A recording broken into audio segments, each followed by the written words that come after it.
All right, guys, so I figured that we should at least go through the application we'll be building real quick so you can kind of get an idea of what we'll be doing. So it's a small social network called the Dev Connector or Developer Connector, and basically we can look at profiles and we can log in, create our own profile. We can add experiences and education. We can also add posts and comment on posts, stuff like that. So this is the basic landing page, and you don't have to be logged in or anything to actually see the developers. You can see we're getting a list of the developers that are registered. And I have over here the Redux Chrome extension open, so you can see like the actions that are happening, profile loading, get profiles, and then it shows the state down here.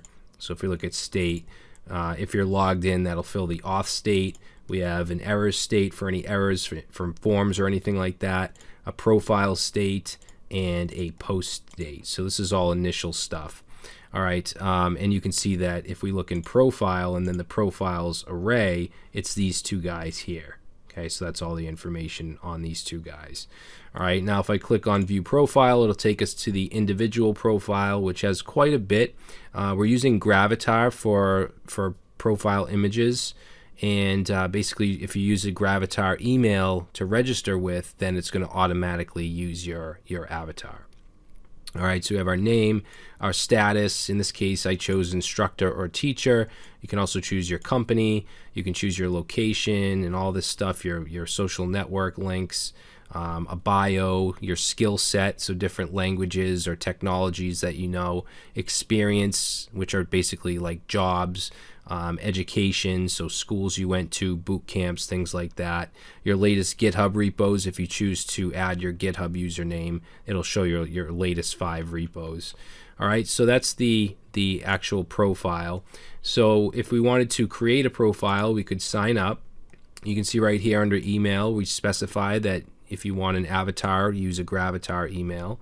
And we have some pretty good error checking. So if I click submit, you'll see that we get all these errors. This is actually server-side error checking. And if we look at our error state, you can see that it's all getting put inside of the state, and then we're outputting it in the Bootstrap template. All right, so there's quite a bit that goes into this. And you can see all the actions that are going on here, get errors and so on. All right, the login page. If I try to log in with a user that doesn't exist, we'll just put anything here. We'll get user not found. If I put a user that does exist and the password isn't correct, we'll get password incorrect. If I put the correct password, then we can log in. All right, so this is the dashboard, and from here basically you can edit your profile, and you can see there's quite a few fields. If I click this button here, we also can view our social network links.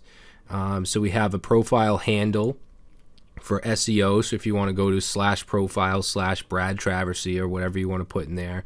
We have different statuses, junior developer, senior developer. Obviously you can add your own as well. I chose instructor or teacher. So company, website, location, your skills, which will be a comma separated value, but this will actually get converted into an array once you submit. You can see down here in skills, it's actually an array.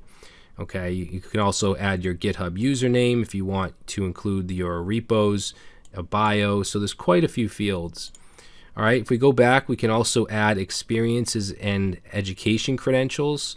So just to give you an idea, we can just put whatever in here just to show you we can add this. So we can choose the date. Now, if we choose it that if it's the current job, and we check this, it'll actually gray out the to date. Okay, but I'm just gonna choose a date and submit, and you can see that that gets added. If I go to my profile and we go down to experience, that was added right here. All right, and we can easily delete. If we go back to our dashboard and I click delete, it just goes away. It's very fast. We can also add education as well, okay, which is kind of the same thing, just a couple different fields. We can also delete the entire account from here. It'll delete the user and the profile. And then we have a post feed.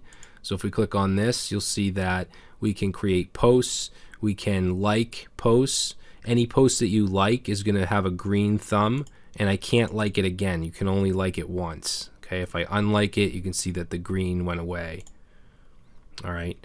So if I create a post here, I'll just say this is a test post and submit.